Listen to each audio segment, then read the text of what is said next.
Hey, Matthew here from Dark Ascent, and today's video covers what happens when egoistic Karens try climbing Everest. From a Karen whose obsessive contamination fears drive her to hoard critical supplies at Camp 2, to a Karen whose sponsored content ambitions push her to linger in one of the mountain's most unstable zones.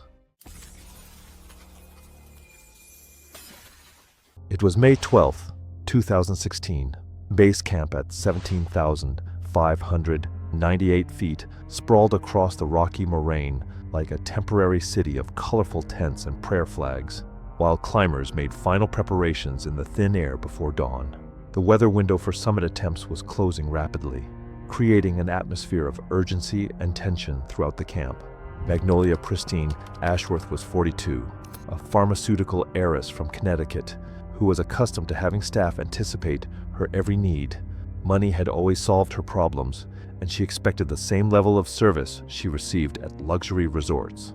She had completed 3 guided climbs in Colorado's 14ers and spent a week at a mountaineering school in France, though she had never been above 14,500 feet or used technical climbing equipment extensively.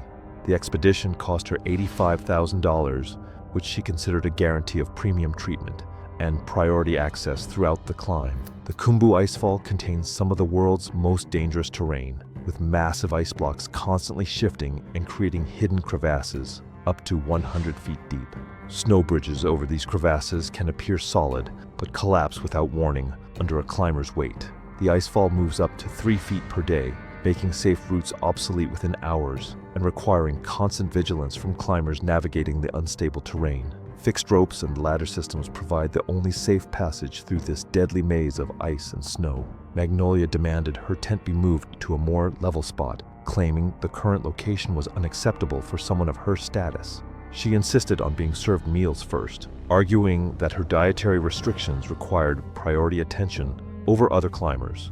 When other team members made noise during gear preparation, she complained loudly and demanded they be quieter during her rest periods. She refused to carry her share of group equipment, stating she had paid extra to avoid such responsibilities. When told she couldn't skip acclimatization rotations, she asked to speak with expedition management immediately.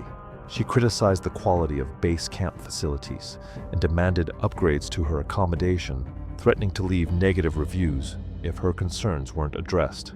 The expedition leader briefed all climbers about rope discipline and wading protocols, but Magnolia repeatedly interrupted to ask about special arrangements for premium clients. At 6:45 a.m., approximately 1,000 feet above base camp in the Khumbu Icefall, Magnolia became impatient with the pace of climbers ahead. She unclipped from the fixed rope system and attempted to pass the line of climbers on the unstable snow to the left. The area was marked with warning flags indicating crevasse danger. As she stepped onto what appeared to be solid snow, the thin snow bridge collapsed under her weight. The sound of cracking snow echoed through the icefall as the bridge gave way beneath her feet. Other climbers shouted warnings, but the collapse happened too quickly for anyone to react. Her expensive gear scattered as she fell, with her custom-made ice axe clattering against the crevasse walls during her descent. The climber who witnessed the fall later described hearing her voice echoing from deep within the ice before it gradually faded to silence. The narrow crevasse walls pressed against her body as she became wedged in the confined space. Her breathing became increasingly labored as the tight confines restricted her chest movement. The weight of her heavy pack, loaded with luxury items she had insisted on bringing, pushed her deeper into the narrowing gap. Ice crystals formed on her breath in the frigid air as she struggled against the unforgiving walls that held her trapped. She fell approximately 80 feet into a crevasse that was 4 feet wide at the top and narrowed to 18 inches at the bottom. Her headlamp illuminated blue ice walls as she became wedged between them. The climber directly behind her witnessed the fall and immediately radioed for help.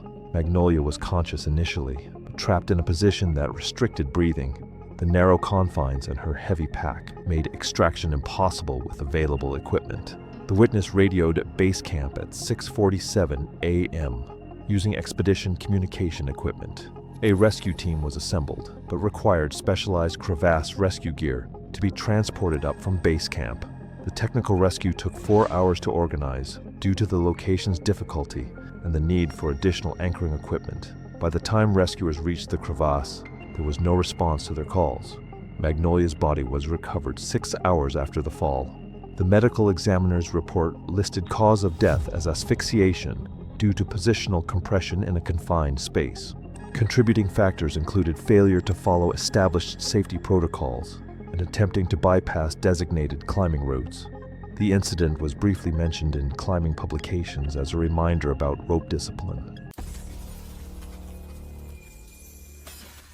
It was May 9th, 2018, and the tension at base camp had shifted from preparation to anticipation. Weather models were converging on a window between May 14th and 16th, and every conversation carried the anxious energy of climbers who had spent weeks acclimatizing and were facing the narrow period that justified the investment. Suzanne Keller, 51, from Westchester, New York, had a specific reason for needing the earliest summit date. 3 months before departure, she had announced at a charity gala before 400 guests that she would summit Everest on May 15th to raise funds for her children's school scholarship program. The date was now fixed in dozens of social media posts, a fundraising page, and the expectations of a community she could not disappoint. Her resume consisted of Kilimanjaro and a Cho Oyu attempt that ended at Camp 2. She paid $75,000 and trained 18 months with a personal altitude fitness coach, the most thorough preparation possible without actually spending extended time at extreme altitude, which was exactly the limitation training could not overcome. Her Sherpa was Mingma Thendu, 39, from the upper Rolwailing Valley, methodical, soft-spoken, with 8 Everest summits and a cautious approach shaped by a valley where the consequences of poor judgment were visible in every generation. He supported his wife, 2 children, and his aging father, whose deteriorating eyesight required ongoing treatment in Kathmandu. Suzanne was not aggressive. She did not berate or demean. What she did was treat the mountain as subordinate to her schedule. Every conversation about conditions or timing returned to May 15th, when Mingma recommended an extra rest day because her saturation at Camp 3 read 68%. Suzanne responded with calm insistence that the timeline could not change because people were counting on her. Mingma understood the pressure. He also understood the mountain could not read fundraising pages. He conveyed his concerns to expedition leader David Reinhardt, who agreed her numbers were marginal, but noted the final decision rested with the client. They departed Camp 4 at 11 p.m. on May 14th under cooperative conditions. Suzanne reached the balcony around 3 a.m. without major incident. Above it, wind increased and cloud built from the south, not catastrophic, but the kind of marginal deterioration that turned manageable into dangerous. Several teams turned around. Mingma told Suzanne the weather was deteriorating and they should descend. She refused. She had committed publicly to May 15th. Turning around was not an option she could accept. She summited at approximately 11:40 a.m., late by any standard, dangerously late by Everest standards. Mingma documented the moment and immediately directed her downward. The descent destroyed her.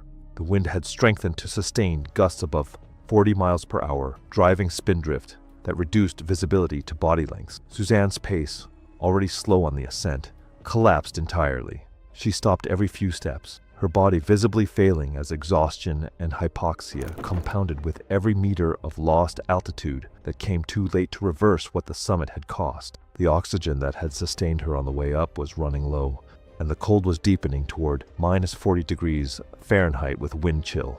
Below the south summit, Suzanne sat down and stopped. Mingma treed for 20 minutes to get her standing, adjusting oxygen, checking her mask, speaking with the steady urgency of someone who had seen this progression before.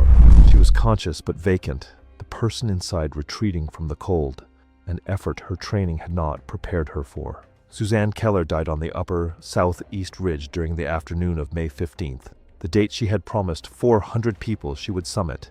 The cause was exhaustion, hypothermia, and hypoxia. Her body could no longer fight.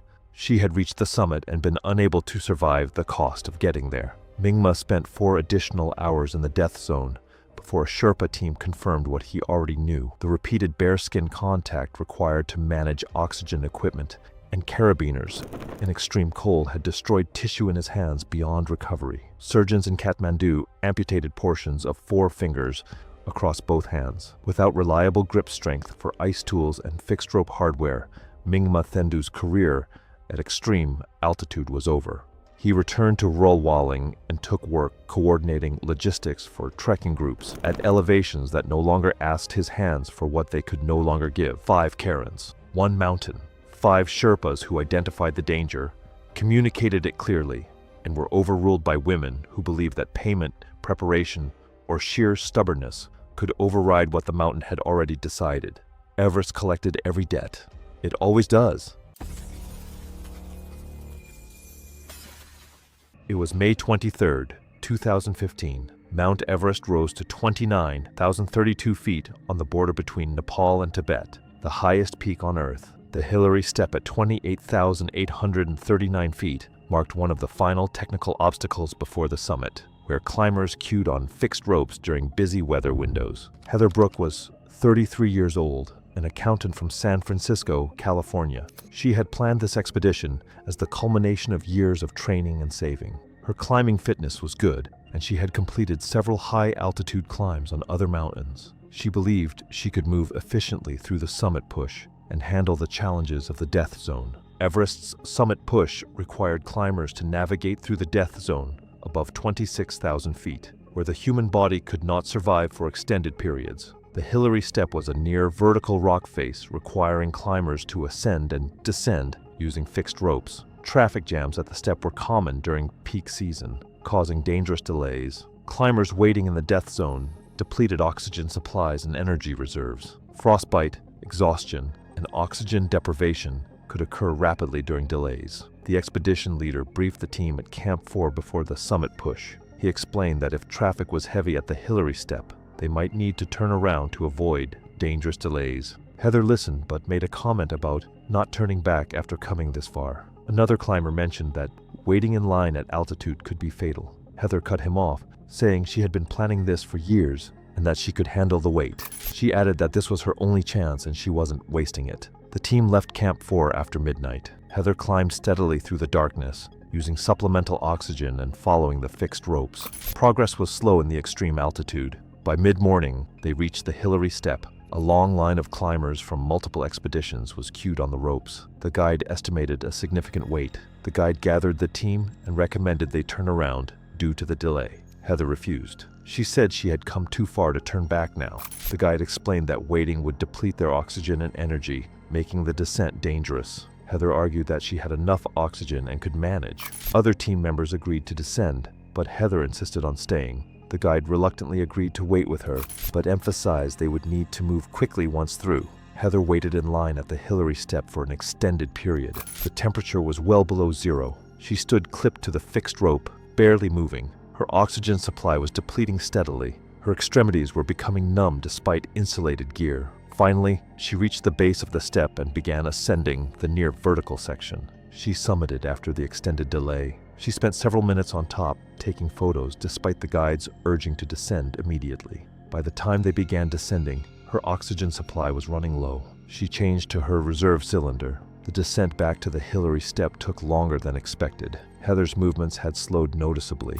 When they reached the step, another queue had formed for the descent. Climbers were backed up, waiting to descend the fixed ropes. The guide's concern was evident. Heather's oxygen ran out while waiting. She began using the guide's emergency supply. Her coordination deteriorated rapidly without adequate oxygen. When her turn came to descend the step, her movements were clumsy and slow. Partway down the vertical section, she lost her footing. Her weight came onto the fixed rope and safety system. She hung suspended, unable to regain her footing on the near vertical surface. The guide above tried to assist but couldn't reach her position safely. Other climbers helped lower her the rest of the way down the step. She was barely conscious. Her breathing was shallow and irregular. The guide and other climbers attempted to move her downward, but she could no longer coordinate her movements. She collapsed on the route below the Hillary Step. Despite efforts to revive her and administer oxygen from other climbers' supplies, she did not regain consciousness. She died on the route in the death zone. Her body remained on the mountain.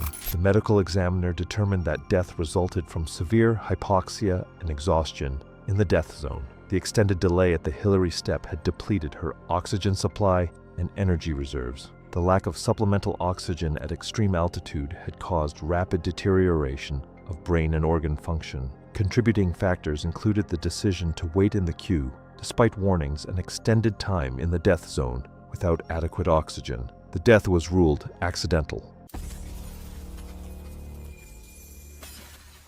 It was August the 22nd, 2015, on the upper slopes of Mount Everest, where dense mist and wind-blown snow covered exposed rock paths. A small cascade near the route kept granite surfaces slick with moisture and algae growth, and warning signs reminded climbers to stay away from unstable wet rock zones. Saijon Reeves was 28, a software engineer who treated outdoor hiking as an optimization challenge, often preferring personal shortcuts in navigation. Although he had completed several moderate urban mountain hikes, he lacked technical alpine climbing experience. He joined a commercial Everest expedition, viewing the climb as a quick physical achievement rather than a long endurance challenge in extreme mountain environments. The lower Everest slope where the incident occurred was shaped by glacial erosion, forming a canyon-like terrain with meltwater streams flowing through steep rock walls. Constant mist from ice runoff kept nearby granite surfaces wet and extremely cold. The thin air, strong winds, and moisture-covered rock created conditions where prolonged stopping or slow movement significantly increased exposure risk. Reeves observed climbers using the rope-supported trail system. Guides and Sherpa staff had repeatedly warned against crossing exposed wet granite zones. However, he considered the marked route unnecessarily indirect and chose a straighter path across rock slabs closer to the canyon wall, viewing safety guidance as overly cautious. His decision reflected strong confidence in personal judgment over environmental hazard warnings. By mid-afternoon, Reeves left the designated climbing line despite warnings from nearby climbers. He stepped onto moisture-covered granite near the glacier runoff channel, where rougher rock texture initially provided limited traction. As he moved forward, his pace increased and confidence grew, but the nearly invisible ice and mineral film reduced friction to levels similar to frozen surfaces. While crossing a smoother rock platform about 40 feet above the canyon stream, his boots suddenly lost grip. The first slip was minor, allowing him to stabilize with his hands, but his body was already leaning dangerously forward. Instead of retreating carefully, he attempted to continue toward what he believed was more stable footing. The second movement caused complete loss of balance, and he began sliding down the granite slope. Acceleration increased as the incline steepened, and the polished rock offered almost no resistance. During the uncontrolled descent, he struck several rock protrusions that likely caused internal injuries and deep lacerations before the slide continued toward the canyon basin. The slide ended when he launched from a lower rock ledge into a turbulent meltwater pool fed by glacier runoff channels. Impact velocity was estimated near highway-level sprint speed. Upon entering the water, strong hydraulic currents immediately pulled him downward and forced him against submerged rock structures. The recirculating circulation pattern beneath the waterfall created a repeated downward suction motion that trapped and disoriented submerged bodies. 3 climbers witnessed the fall and reported the incident through expedition communication channels. Rescue teams were dispatched but faced severe terrain access difficulty and high-altitude weather instability. Swift water and technical climbing equipment were required, delaying physical arrival at the site. Visual search inside the hydraulic turbulence zone was not possible during the initial response period. Reeves's body was recovered several days later downstream, lodged against submerged rocks beneath the canyon waterfall drainage zone. Medical examination determined the cause of death as drowning with contributing blunt force trauma and hypothermia. A wearable camera attached to his equipment recorded the entire sequence of movement, fall progression, and route deviation. The case was later included in Expedition Safety Education Archives as a preventable exposure, fatality associated with overconfidence in route selection and failure to maintain marked trail discipline in high-altitude waterfall canyon terrain. It was May 3, 2014. The Khumbu Icefall loomed above base camp at 17,900 feet, its chaotic maze of ice towers and crevasses representing the first major obstacle on the route to Everest's summit. The pre-dawn darkness was absolute, broken only by the headlamps of climbers beginning their ascent. Judith Rothwell was 48 years old, a recent divorcee from Greenwich, Connecticut, whose 22-year marriage had ended acrimoniously 8 months earlier. Her ex-husband had said during their final argument that she had never accomplished anything on her own. Judith fixated on this and decided summiting Everest would be the ultimate proof of his wrongness. She had no mountaineering experience beyond a corporate team-building hike, but had significant financial resources and assumed hiring the most expensive expedition company would compensate for her lack of preparation. She spent 3 months doing sporadic gym sessions and 1 weekend hiking before departing for Nepal. When the company sent pre-trip training requirements, she responded that she was paying premium rates and expected the guides to handle everything. The Khumbu Icefall is a frozen waterfall of glacial ice descending 2,000 feet, moving downhill at several feet per day and constantly reshaping itself. The route requires navigating aluminum ladders across crevasses while carrying packs weighing 30 to 40 pounds, demanding upper body strength, core stability, and cardiovascular endurance. During the pre-expedition briefing, the lead guide explained that climbers must carry their own packs through technical sections. Judith immediately interrupted, stating she had paid premium rates and expected Sherpas to handle all gear. The guide explained safety regulations required self-sufficiency. Judith argued loudly that other companies offered full porter service and accused the company of false advertising, threatening negative reviews if the policy wasn't changed.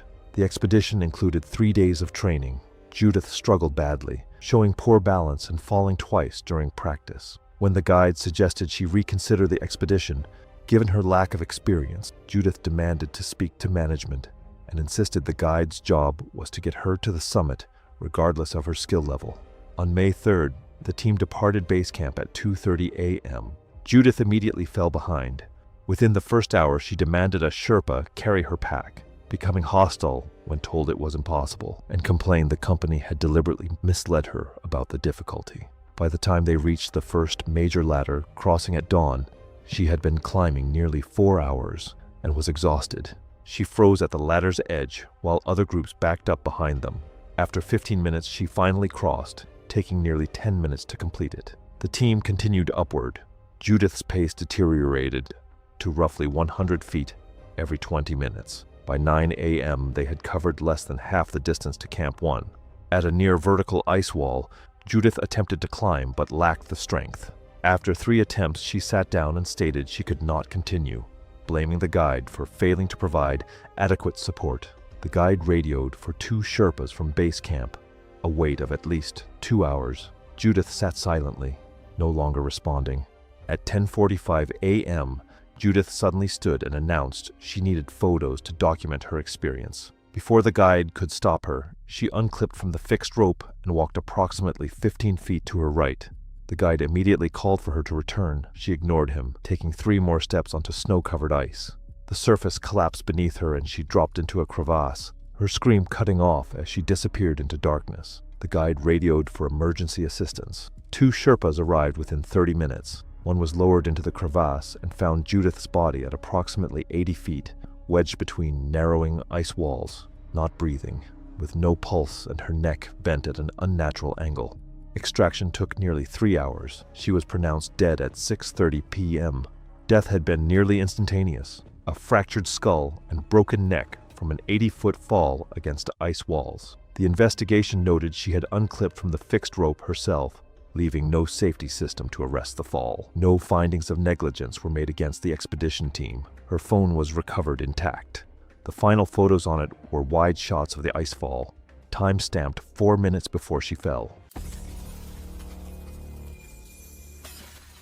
It was June 8th, 2014. Camp 3 clung to the steep Lhotse face at 24,500 feet, where the air contained only 1/3 the oxygen of sea level, and every movement required deliberate effort. The thin atmosphere and extreme cold created a hostile environment where even basic tasks became life-threatening challenges. Dolores Fitzpatrick was 51, a neighborhood association board member from suburban Illinois who had dedicated her life to creating and enforcing community regulations. She thrived on establishing order and ensuring compliance with proper procedures. Dolores had completed charity walks and several guided nature hikes in local parks, but had never camped overnight or used any technical equipment. She viewed Everest as an opportunity to demonstrate that proper planning and rule following could overcome any obstacle, treating the expedition like a community project that needed her organizational skills. The extreme altitude above 24,000 feet creates a hostile environment where the human body begins breaking down faster than it can recover. Sleep becomes nearly impossible as the brain struggles to function with reduced oxygen levels. While simple tasks require enormous effort, medical emergencies become exponentially more dangerous as evacuation options become limited by weather and terrain. The body's natural warning systems often fail at these elevations, making it difficult to recognize serious health problems before they become life-threatening. Dolores created a written schedule for base camp activities and posted it in the common area without authorization. She established quiet hours and noise restrictions for the entire expedition and demanded that all climbers sign in and out when leaving their tents. She insisted on conducting daily inspections of other climbers' gear organization and complained that meal times were too flexible and needed fixed scheduling. She requested that expedition leaders provide written reports on daily progress and criticized other climbers for not following her posted guidelines. When they ignored her unauthorized rules, she threatened to file complaints with expedition management about their non-compliance with her established procedures. On June 10th, Dolores began showing severe altitude sickness symptoms and headache, vomiting, and confusion. The expedition doctor recommended immediate descent and prescribed medication, but she refused both treatments. She insisted her herbal remedies were sufficient and accused the medical team of trying to force unnecessary drugs on her. Her condition deteriorated rapidly as she continued to reject medical intervention. Fellow climbers observed her stumbling around the camp, unable to walk in straight lines, yet she insisted on maintaining her daily inspection routine. She attempted to organize her belongings repeatedly, forgetting what she had just done and starting over again. Her speech became increasingly slurred as she tried to give orders to other climbers who watched in growing alarm. The altitude sickness affected her judgment so severely that she began accusing the medical team of conspiracy and incompetence. She threw her prescribed medication into the snow, claiming it was poison designed to make her dependent on the medical establishment. Other climbers tried to reason with her, but she responded with increasingly paranoid accusations about plots to undermine her authority.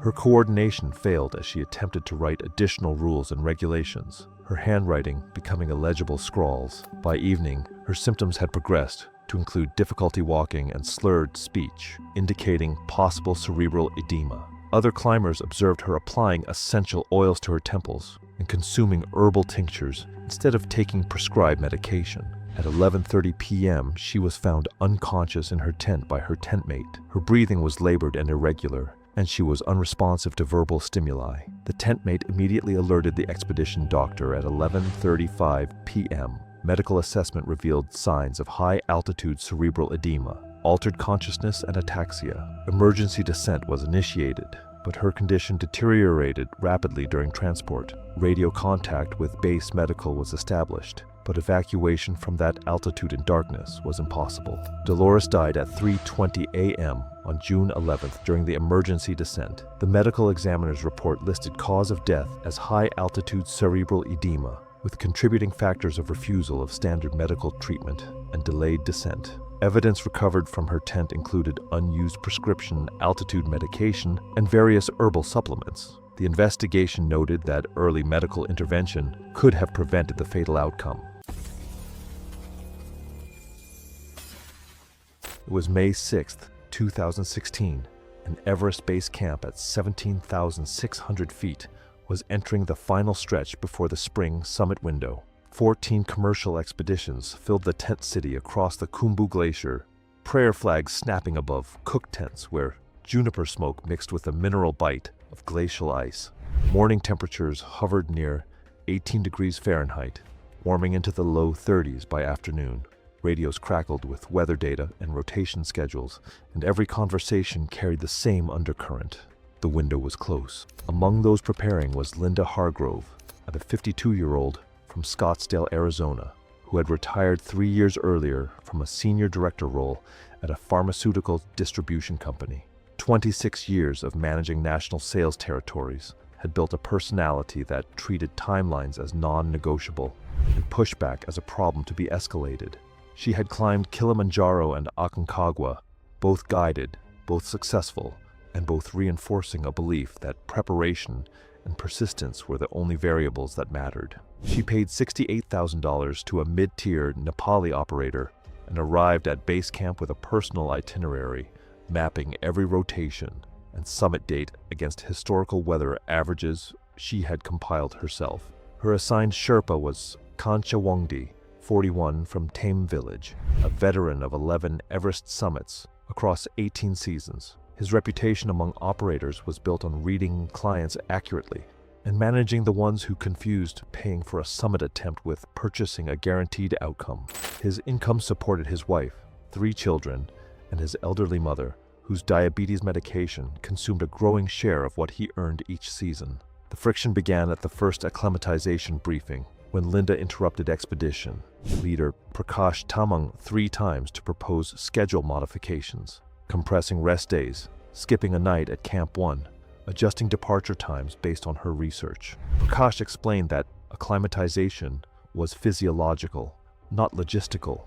Linda accepted this the way she had accepted budget limitations at work, as a starting point for negotiation. Through rotations, the pattern solidified. Linda treated Kancha's guidance as input to be evaluated against her own research rather than expertise to be followed. She pushed ahead of his pace in the icefall, countered his hydration recommendations with her own supplement schedule, and questioned whether his pulse oximeter had been calibrated when it showed 70% saturation at Camp 3. Each correction was delivered with the certainty of someone who believed she had already accounted for every variable. The dynamic wore on Kancha in ways that accumulated rather than peaked. He had guided clients who were afraid, clients who were overconfident, and clients who treated him as invisible. Linda was something different, someone who believed she had already accounted for every variable and viewed his experience as redundant information. Before the summit push, Linda requested assurance from Prakash that the turnaround time, 1 p.m., regardless of position, could be adjusted based on conditions. Prakash told her it was non-negotiable. Linda accepted this verbally. Her behavior on summit night suggested otherwise. They departed Camp 4 on May 18th at 11 p.m. under clear skies. Linda climbed steadily through the first hours, slower than the team average but consistent enough that Kancha allowed himself cautious optimism. Above the balcony at 27,600 feet, her pace collapsed.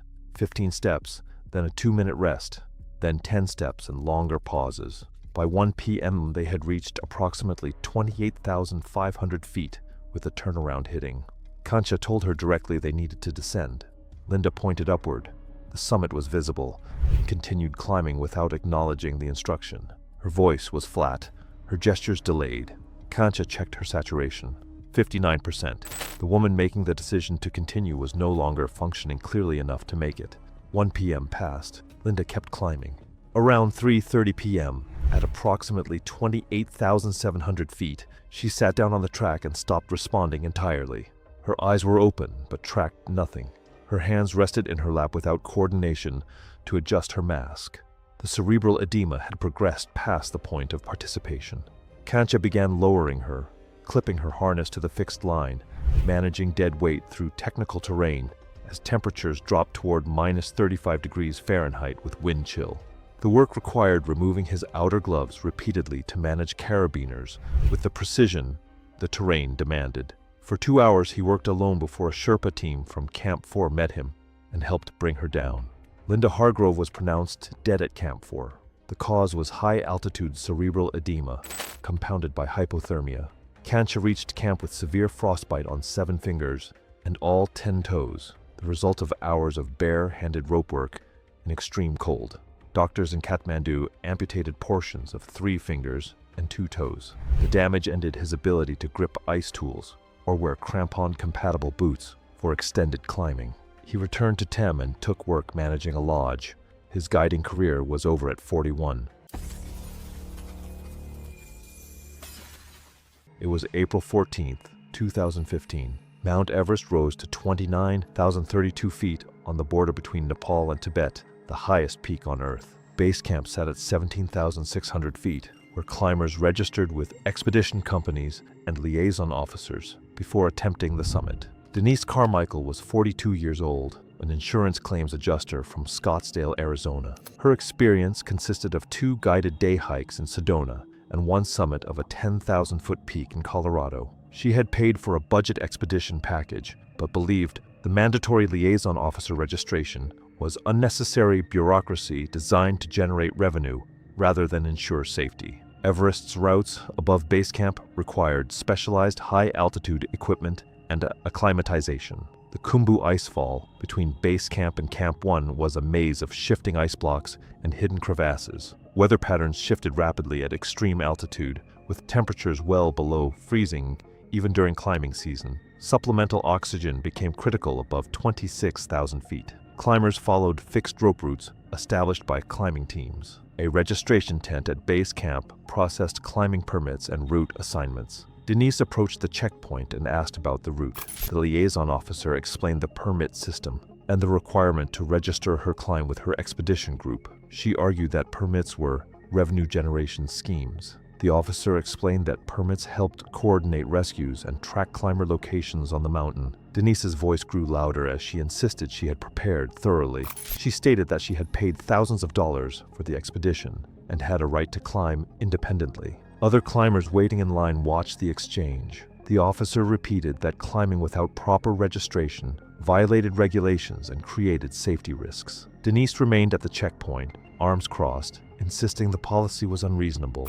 After several more minutes of back and forth, she finally turned away and walked toward the tent area. The next morning, she left base camp before dawn without her assigned group. She carried a day pack that appeared too light for a proper attempt through the icefall. Another climber noticed her heading toward the Khumbu icefall alone. She moved quickly, staying away from the main route where teams were working. She followed a less traveled path through the icefall that experienced climbers avoided due to instability. Denise navigated through the ice formations for some time, gaining elevation.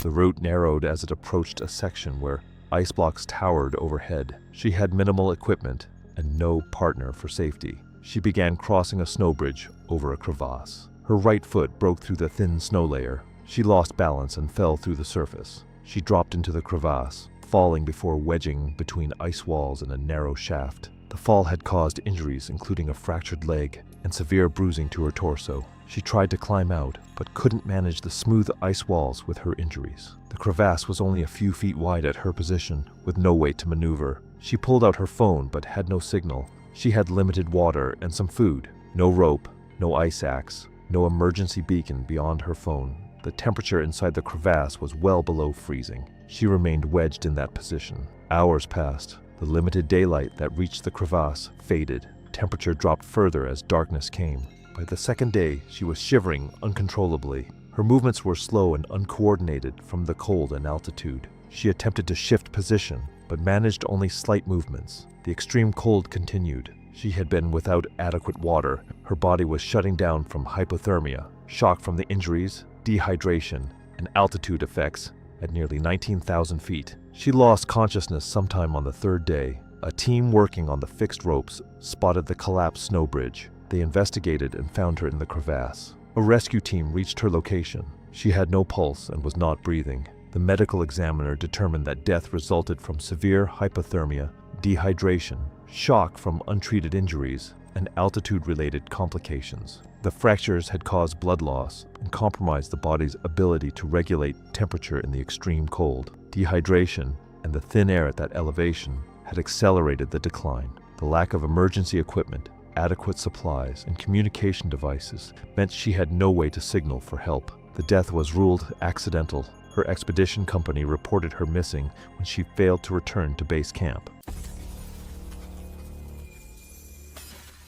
It was June 3rd, 2018, on the upper roots of Mount Everest, where morning sunlight began warming frost-covered granite slopes. The previous night's freeze-thaw cycle had loosened unstable rock fragments, making debris fall more likely along exposed climbing paths above the high camp zones. Alika Kowalski was 29, a fitness influencer from Los Angeles, who had built her following by documenting her transition from yoga instruction to adventure lifestyle branding. She had completed several moderate hikes, but had no technical high-altitude climbing experience. Kowalski planned to summit Everest partly as content for a sponsorship agreement with an outdoor equipment company. She frequently paused during ascent to film personal updates, treating the mountain environment primarily as a visual background rather than a high-risk survival zone. The upper Everest route above the camp system consists of exposed granite, ice fragments, and steep slope sections continuously affected by wind erosion and temperature fluctuation. June daytime heating can destabilize frost-fractured rock layers that were previously held together by freezing nighttime conditions. Even small structural failures high above can release debris that accelerates downhill under gravity. Expedition safety briefings had warned climbers about rock instability during warming cycles. Several climbers moved quickly through exposed zones to minimize time spent under steep rock faces. Kowalski, however, made frequent stops to record sponsored product footage, including extended filming sessions in areas where rapid movement was recommended.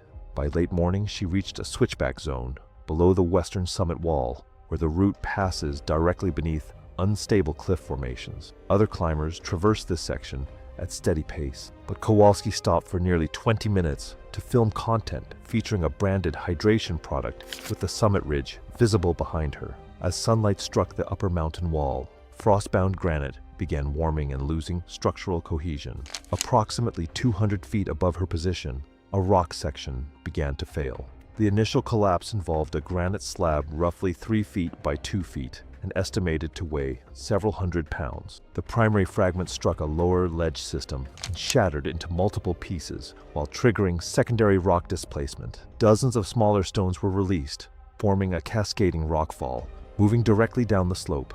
The first cracking sounds were heard moments before visual debris became visible. Kowalski attempted to move uphill, but was already positioned directly within the debris fall line. The first impact involved a stone approximately the size of a grapefruit, striking her shoulder, rotating her body, and causing loss of balance on loose trail gravel. As she fell, a larger rock fragment struck her back, likely fracturing multiple ribs and damaging her spinal structure. The fatal injury occurred when a granite fragment estimated near 80 pounds struck her head and upper chest region.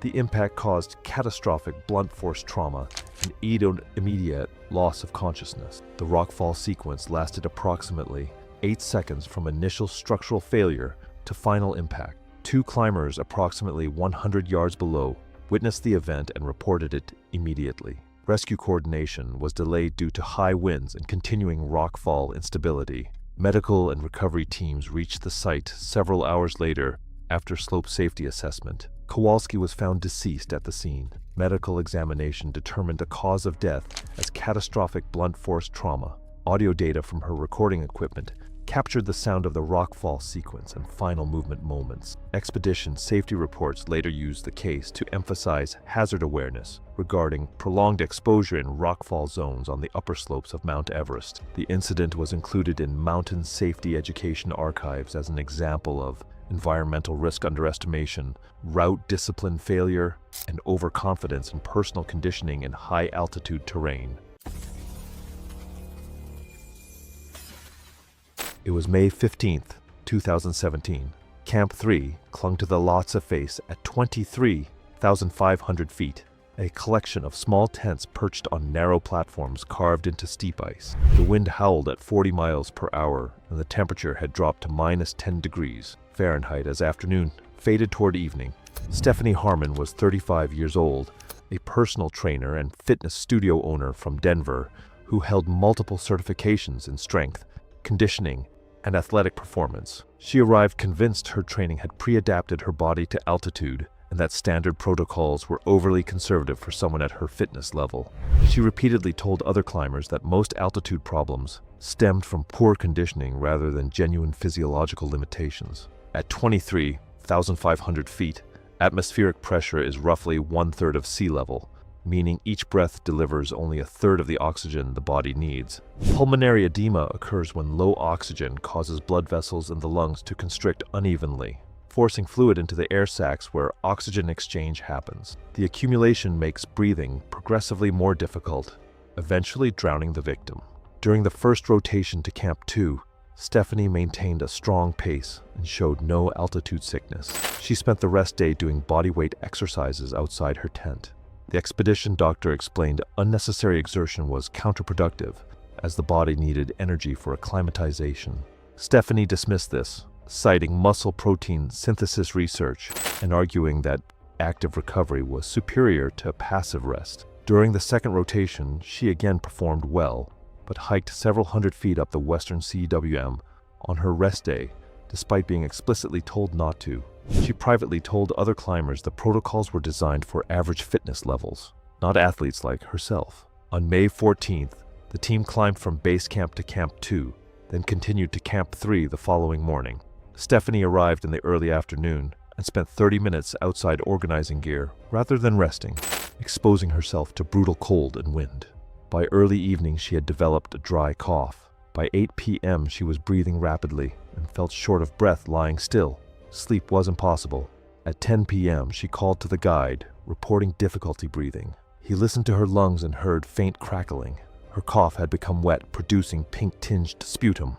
The guide told her she needed to descend immediately. Stephanie argued that early-stage pulmonary edema could be managed with rest and supplemental oxygen. The guide was firm. Descent was not optional, and every minute of delay increased the risk. Stephanie insisted her cardiovascular system was stronger than average, and she could push through with oxygen support. When the guide remained insistent, she finally agreed, but asked to wait until morning for better visibility. The guide told her waiting was not an option. Stephanie's movements were slow as she prepared her gear, stopping frequently to catch her breath.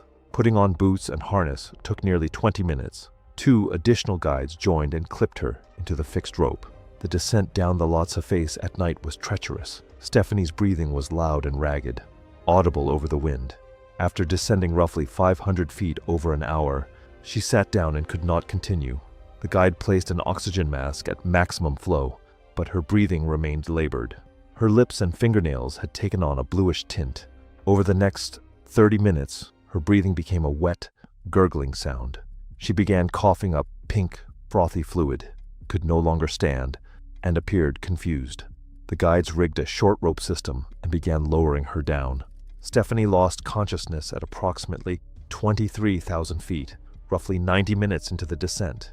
Her breathing became irregular, then stopped entirely at 22,800 feet. The guides performed CPR while administering oxygen with no response. Additional support arrived from Camp 2. They reached it at 3:30 a.m. The expedition doctor confirmed she had died. Stephanie had died from high-altitude pulmonary edema, progressing to complete respiratory failure. Her lungs had filled with fluid until oxygen exchange became impossible. The doctor noted that her 2-hour delay arguing about evacuation had likely been fatal. Had she descended when symptoms first appeared, survival would have been possible. Among her belongings was a training log documenting over 40 hours in hypoxic chambers, with handwritten calculations concluding she would acclimatize faster than standard protocols predicted. It was March 15th, 2017. The route between Camp 1 and Camp 2 stretched across exposed ice slopes at 20,500 feet, where sudden weather changes could trap climbers in whiteout conditions within minutes. Storm clouds were building on the horizon, threatening to engulf the mountain in dangerous conditions. Janet Middlesworth was 45, a retail district manager from Arizona who had spent 20 years supervising employees and enforcing company standards. She believed that proper management and clear expectations could solve any problem, including mountain climbing. Janet had zero mountaineering experience beyond weekend hikes in desert terrain, had never used crampons or an ice axe, and had never been in snow deeper than a few inches. She chose Everest specifically because it was the most challenging goal she could imagine, viewing it as the ultimate management test. The exposed ridges and ice slopes between camps offer no protection from sudden weather changes that can engulf the mountain without warning. Navigation becomes extremely challenging when visibility drops, as familiar landmarks disappear and GPS devices can malfunction in extreme conditions. The narrow routes and steep terrain leave little room for error when weather conditions deteriorate rapidly. Climbers must rely entirely on their guides' experience and local knowledge to navigate safely through these treacherous sections. Janet demanded to see the credentials and certifications of all guides, insisting they provide detailed itineraries with exact timing for each section of the climb. She complained that the guides weren't wearing proper identification badges or uniforms, and requested daily performance evaluations be conducted on all expedition staff. She criticized the guides for not maintaining professional appearance standards and demanded that all safety briefings be provided in writing with her approval. She insisted on reviewing and approving all route decisions before implementation, treating the experienced guides like subordinate employees. When the 23-year-old guide, who had summited Everest 6 times, began leading the descent using GPS and terrain familiarity, Janet fell approximately 20 feet behind the group, refusing to maintain the required close formation. At 3:15 p.m., visibility dropped to 0 as the storm intensified. Janet complained loudly about the guide's competence and demanded to speak with a more senior guide. At 3:45 p.m., she became completely separated from the group when she chose to follow what she believed was a better route. The guide noticed her absence and immediately began search protocols, but the whiteout conditions made visual contact impossible. The storm's intensity made communication impossible as wind howled across the exposed slopes. Janet's voice, calling for help, was immediately swallowed by the roaring wind, and her attempts to use her radio produced only static. The blowing snow stung her exposed face and began accumulating on her goggles, further reducing her already limited visibility. Her expensive GPS device showed conflicting readings due to the extreme weather conditions, leaving her completely disoriented. As hypothermia began setting in, Janet's decision-making became increasingly impaired. She continued to move in what she believed was the correct direction, but her path led further away from safety with each step. The cold penetrated her clothing as she struggled against the wind, and her movements became sluggish and uncoordinated. Ice began forming on her breathing apparatus, making each breath more difficult as the storm raged around her isolated position.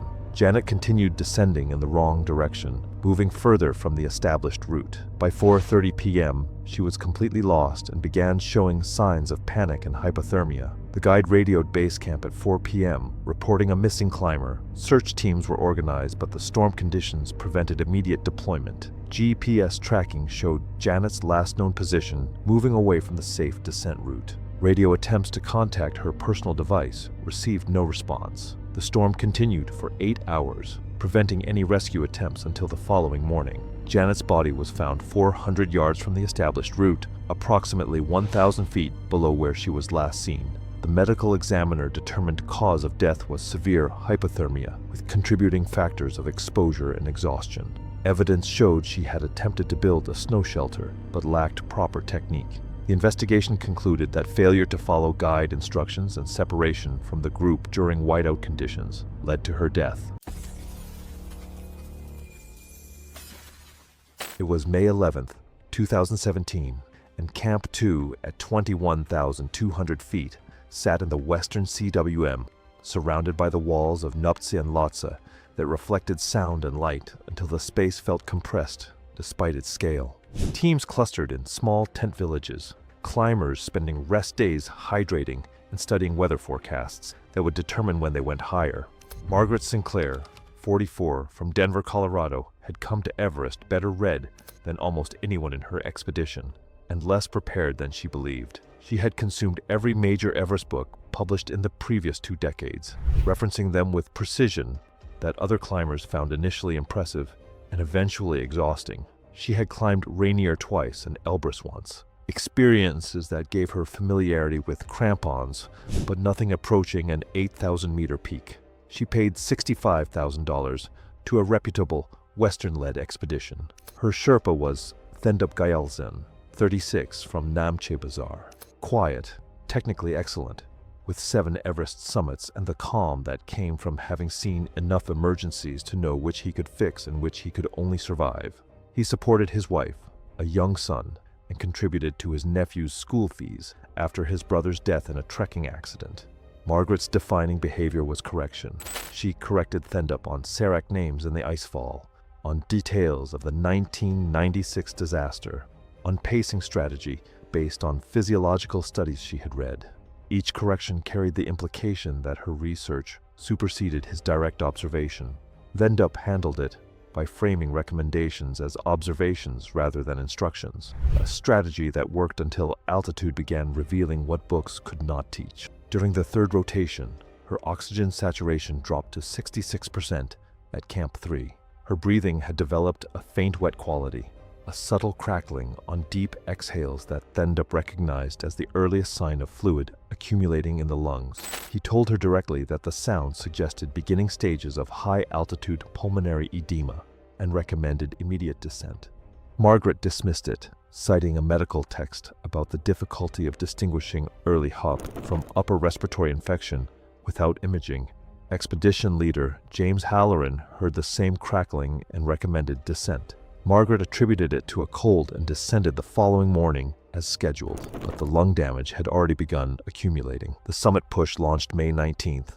At Camp 4, Margaret's breathing was audible without a stethoscope, a continuous wet undertone, worsening with exertion. Saturation on supplemental oxygen read 63%. Thendop told Halloran she should not go higher. Margaret insisted the numbers were within the range she had researched. They departed at 11 p.m. By the balcony, her rest stops had doubled, and the wet sound had become a rattling other climbers could hear passing. Thendop told her they were turning around. Margaret continued without acknowledging him. Above 28,000 feet, the pulmonary edema overwhelmed her. Margaret stopped on the fixed line and began coughing. Deep, wet coughs producing pink-tinged sputum visible in headlamp light. The fluid was actively drowning her from the inside, and no amount of supplemental oxygen could overcome it. Within 30 minutes, she could no longer stand. Within an hour, she was barely conscious, breathing reduced to shallow, gurgling efforts. Margaret Sinclair died at approximately 27,800 feet around 5 a.m. on May 20th, fluid filling her lungs until oxygen could no longer reach her blood. Thendop descended alone, physically uninjured but carrying the weight of having identified the exact danger, communicated it clearly, and been overruled by someone who believed research was a substitute for judgment. He completed the season but declined his contract for the following year. He took work managing equipment logistics for a trekking company in Namche, a position that kept him in the mountains but off the routes where his recommendations could be dismissed by someone who had read more books than he had. It was May 19th, 2014.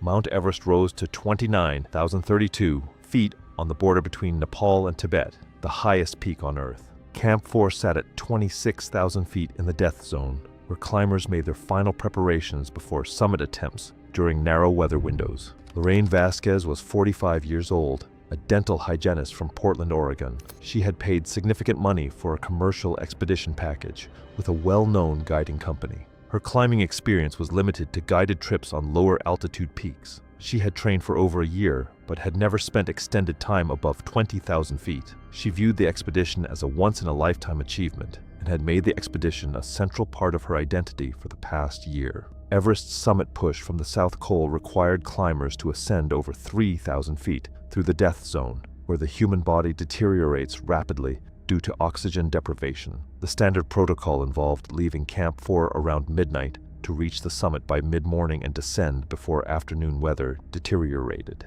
Turnaround times were strictly enforced regardless of summit success. Climbers who stayed too long at altitude risked exhaustion, disorientation, and being caught descending in darkness. The descent was statistically more dangerous than the ascent, requiring full concentration and remaining in energy reserves. The expedition leader conducted a briefing at Camp 4 the evening before the summit push. He emphasized the turnaround time of 1 p.m., regardless of position on the mountain. Lorraine made a dismissive comment about having come too far to turn back early, and that she hadn't paid this much money to follow arbitrary time limits. Lorraine reached the summit at 12:45 p.m., 15 minutes before the turnaround time. The guide said they needed to begin descending. Lorraine pulled out her phone and camera. She began taking photos and videos. The guide reminded her of the turnaround time. Lorraine said she needed more time after everything she had been through. The guide explained they needed to leave immediately to descend safely before dark. Lorraine argued that 15 minutes wouldn't matter. She continued taking photos from different angles. Other climbers from different expeditions were also on the summit, creating congestion. The guide's voice became firm as he stated they were leaving now. Lorraine responded that she had paid for this experience and deserved time to enjoy it. She mentioned the money she had invested and said she would leave negative reviews if she was rushed. By the time Lorraine agreed to descend, over half an hour had passed. The guide was visibly concerned as they began the descent. The route down was slow due to other climbers. By the time they reached the south summit, Lorraine's pace had slowed noticeably. The guide stayed close to her, monitoring her condition. As they descended further, Lorraine began stopping more frequently. Her movements became sluggish. The guide asked if she was okay. She said she was just tired. By late afternoon, they were still well above safe elevation. Daylight was fading. The guide radioed for additional support. Lorraine sat down on the snow and said she needed to rest. The guide tried to get her moving, explaining that stopping in the death zone was dangerous. Lorraine's responses became slower and less coherent. She was showing signs of severe exhaustion and altitude effects. The guide attempted to help her stand, but she couldn't maintain her balance. Her oxygen supply was running low. The guide shared his oxygen with her, but his own supply was also limited. As darkness fell, the temperature dropped further. Another guide from a different expedition reached their position and assisted. They tried to move Lorraine downward, but she could no longer coordinate her movements. She slumped against the slope. Her breathing became shallow. The guides continued efforts to revive her and move her, but she became unresponsive. Despite continued rescue efforts through the night, she did not regain consciousness. Her body was found the next morning by a descending team, located on the route above the balcony where she had collapsed. The medical examiner determined that death resulted from exhaustion and exposure in the death zone, complicated by altitude effects and oxygen depletion. The extended time at extreme altitude, combined with the physical demands of the climb and descent, had depleted her body's reserves. The delay in beginning the descent had left insufficient time and energy to reach safety before darkness and extreme cold set in. Evidence, including radio communications and witness statements, established that she had exceeded the turnaround time and spent excessive time on the summit despite warnings. The death was ruled accidental. It was March 15th, 2016. On the upper slopes of Mount Everest above the South Col, dense cloud cover limited visibility, while strong winds swept across the exposed ridgelines. The extreme cold and thin air of the world's highest peak created conditions where prolonged exposure quickly became life-threatening. Amelia was a 21-year-old marketing professional from Boston who had recently completed her first marathon. She often framed physical challenges as extensions of her personal identity and brand presence, sharing training milestones online. Seeking a defining achievement, she joined a commercial Everest expedition despite experience limited to lower elevation summer hiking. Amelia believed her fitness training, premium equipment, and guided expedition structure were sufficient to offset her lack of high-altitude mountaineering experience. During pre-climb briefings, guides emphasized worsening weather along the upper mountain. Several climbers postponed summit rotations after reviewing forecasts predicting strong winds and severe wind chill. Amelia chose to continue. She displayed confidence that her preparation level and equipment quality placed her above typical risk thresholds. Safety warnings were interpreted as general caution rather than immediate operational danger. Although wearing technical outer layers, she relied partially on moisture-retaining base clothing that was less effective during prolonged sub-zero exposure. As the team climbed higher, winds intensified and blowing snow reduced visibility. Amelia began showing early fatigue, breathing heavily and slowing, despite maintaining a regulated pace. Sherpa staff observed that her inner layers were damp from perspiration, which significantly reduces insulation efficiency in extreme cold. Suggestions to adjust clothing or pacing were offered, but she continued without making substantial changes. On an exposed ridge section above partial snow shelter, Amelia stopped in open wind to adjust her pack. Remaining stationary allowed strong gusts to penetrate her moisture-compromised insulation system. In high-altitude environments, even short pauses in strong wind can accelerate core temperature decline when clothing layers are damp from exertion. To continue along the fixed rope line, blowing snow further reduced visibility, and her phone battery failed in the cold, eliminating GPS navigation reference. She drifted slightly off the marked path into a more exposed slope section. As core temperature dropped, fine motor control deteriorated, making it difficult to manage climbing hardware or secure clothing. Sherpa staff noted repeated stumbling and difficulty maintaining the balance along the fixed line. Minor falls onto hard snow and ice caused superficial injuries, while prolonged exposure and altitude hypoxia worsened cognitive function and reaction speed. Her condition progressed into advanced hypothermia, marked by confusion and poor directional judgment, she attempted to shelter behind a small snow formation, but protection was minimal. As body temperature declined further, paradoxical undressing behavior was observed before she lost consciousness during assisted descent attempts toward lower camp. Emergency communication was transmitted once satellite signal became available. However, sustained high winds and low visibility prevented immediate evacuation by air. Rescue operations at extreme altitude depend on weather windows, and conditions did not allow rapid response. Support personnel remained with her as long as environmental conditions permitted. When weather briefly stabilized, recovery teams located her body a short distance from the fixed route, partially covered by wind-blown snow. Medical review determined the cause of death to be severe hypothermia, compounded by hypoxia and exhaustion. Equipment inspection confirmed moisture-saturated base layers and reduced insulation performance. Tracking and communication records showed deviation from the primary climbing line. The incident was later recorded in expedition safety analyses as a preventable exposure fatality associated with delayed descent, inadequate thermal management, and overconfidence in physical conditioning. On the upper slopes of Mount Everest, small errors in judgment can eliminate the narrow margin between survival and irreversible exposure. It was May 19, 2018. Camp 3 sat at 23,500 feet on the Lhotse face, a collection of small tents anchored to platforms carved into steep ice. The wind had died to a whisper, and the afternoon sun beat down with surprising intensity despite the altitude and cold. Rachel Dunmore was 31 years old, a competitive triathlete from San Diego who had completed 3 Ironman races and numerous shorter events. She approached Everest as an endurance challenge, similar to triathlon, spending 8 months on cardiovascular training at maximum effort. She had climbed Rainier and Denali in the 2 years prior, maintaining her normal training schedule both times and performing well.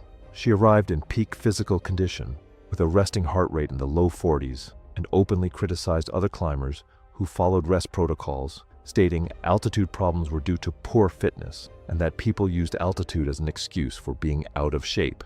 At altitudes above 20,000 feet, the human body enters progressive deterioration, regardless of fitness level. Extreme oxygen deprivation forces the cardiovascular system to work at maximum capacity simply to maintain basic function. In some individuals, this causes inflammation, irregular rhythms, or sudden cardiac arrest. Physical exertion multiplies cardiovascular strain exponentially. During the trek to base camp, Rachel ran sections of trail and did bodyweight exercises at each lodging stop.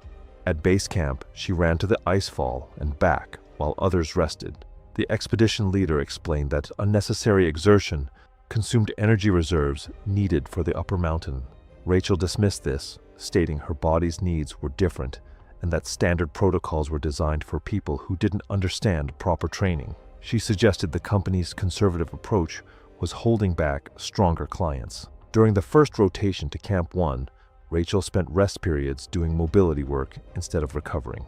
On the mandatory rest day that followed, she completed a 4-hour training hike partway up the icefall. The expedition leader called a meeting emphasizing rest days were non-negotiable. Rachel argued the policy was too restrictive and that experienced athletes should be allowed to train as they saw fit. During the second rotation at Camp 2, she did high-intensity intervals outside her tent until visibly breathless in the cold. When another climber expressed concern, she stated they were witnessing what proper conditioning looked like. The third rotation pushed to Camp 3. Rachel climbed strongly, but spent 30 minutes outside reorganizing gear upon arrival, rather than resting. That afternoon, she lay in her tent with her heart racing above 120 beats per minute, despite lying completely still. After an hour, she sat outside, noting the elevated rate and a growing pressure in her chest.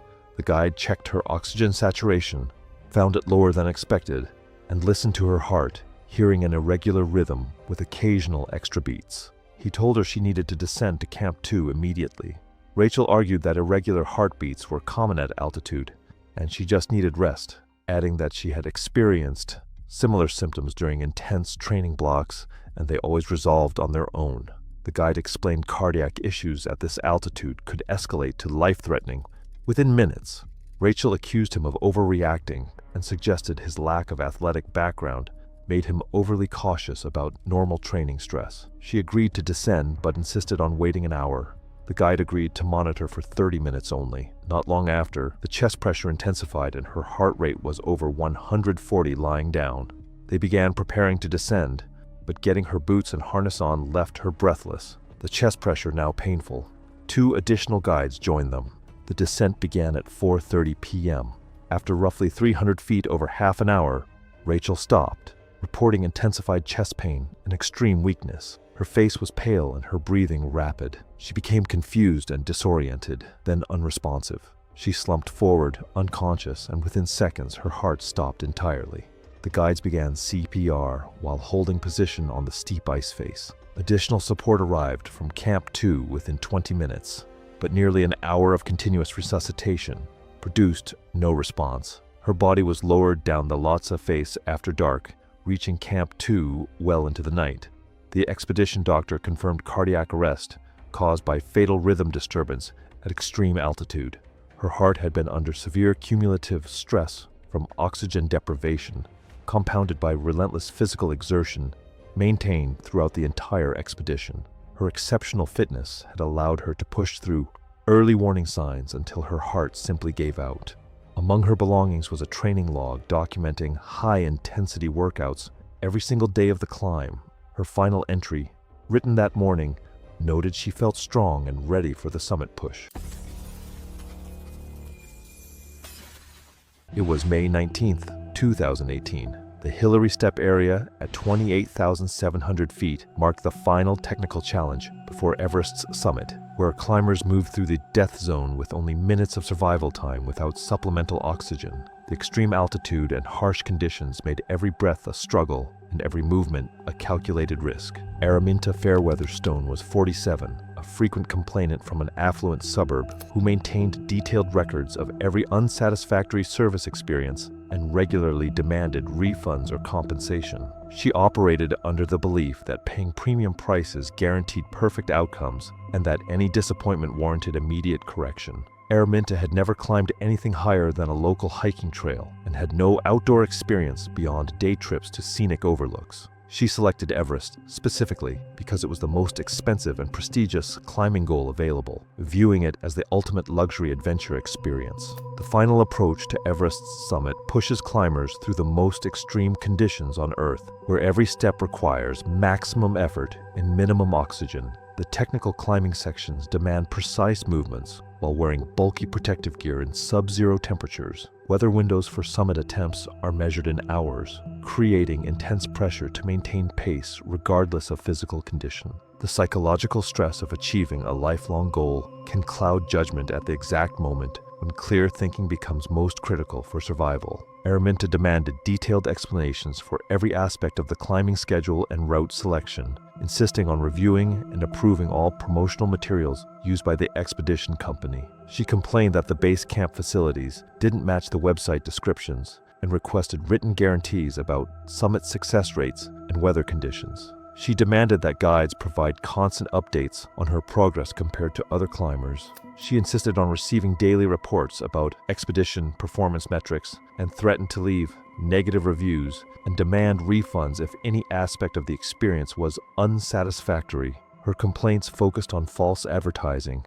and unmet expectations rather than safety concerns or climbing preparation. At 7:30 a.m. on May 20th, approximately 150 feet below the summit, Araminta began experiencing chest tightness and shortness of breath beyond normal altitude effects. She attributed the symptoms to poor expedition planning and continued climbing while complaining about false advertising.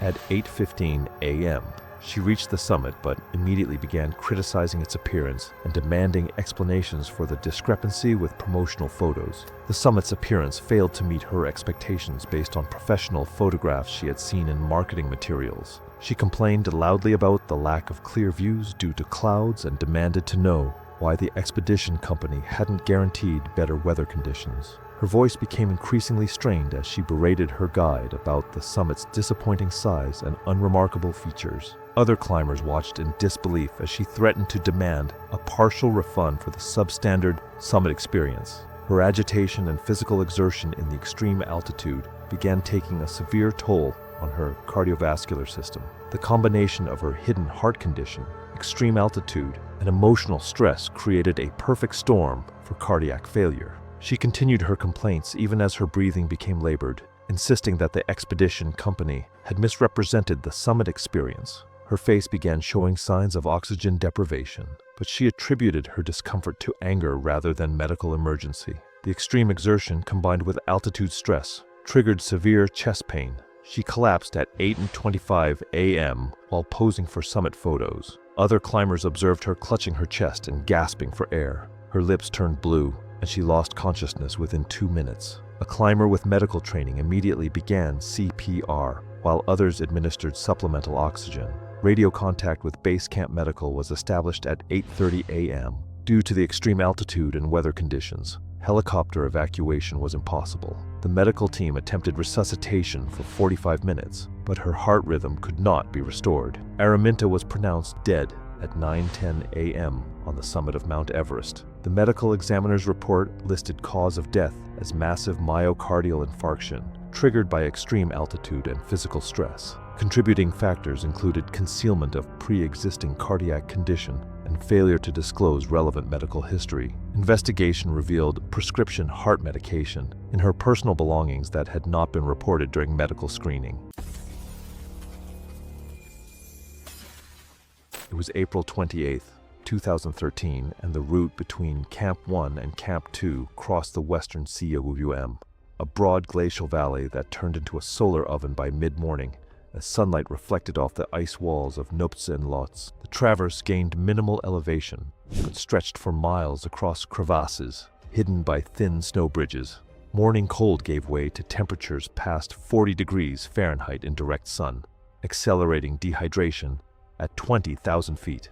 Diane Buckley, 49, from Naples, Florida, had joined the expedition as part of a post-divorce reinvention. She had sold her share of a real estate development company and was spending a portion of the proceeds on experiences that proved she was more than what her marriage had reduced her to. Her mountaineering experience consisted of a guided luxury Kilimanjaro trek the previous year. She paid $72,000 to a well-known Western operator. Her Sherpa was Pemba Katar, 37, from Pangboche, steady, careful, with 9 Everest summits and a reputation for managing high-maintenance clients without losing patience. He was the sole provider for his wife, 2 young sons, and his mother. Diane's complaints began before leaving base camp: tent placement too close to the latrine area, cook tent menu lacking options she could eat, sleeping bag rated for conditions she didn't believe she would encounter. Each was delivered with the assumption that staff existed to accommodate preferences rather than manage logistics under extreme constraints. When Sawyer explained that tent placement was determined by terrain stability, Diane accepted the answer temporarily before raising the same issue through a different framing the following day. But the problem that killed her was smaller than any of those complaints and had been flagged repeatedly. During equipment checks, Pemba noticed Diane consistently loosened her climbing harness after putting it on, adjusting the leg loops and waist belt until comfortable rather than secure. He corrected her twice that first day, demonstrating proper fit, snug enough that 2 fingers could slide beneath the waist belt, but not a fist. Diane tightened it under supervision and loosened it within minutes. The pattern repeated at every camp. When Pemba explained that a loose harness could fail to arrest a fall on steep terrain, Diane said the straps created pressure points. Expedition leader Brett Sawyer instructed her directly that harness fit was a safety requirement. Diane adjusted it in his presence and was observed loosening it 30 minutes later. On May 3rd, during the second rotation on the Lhotse face, the harness issue reached its conclusion. The route angled between 40 and 50 degrees on blue ice, fixed ropes providing the safety margin for less experienced climbers. At approximately 23,000 feet, Diane's left crampon scraped across hard water ice without catching.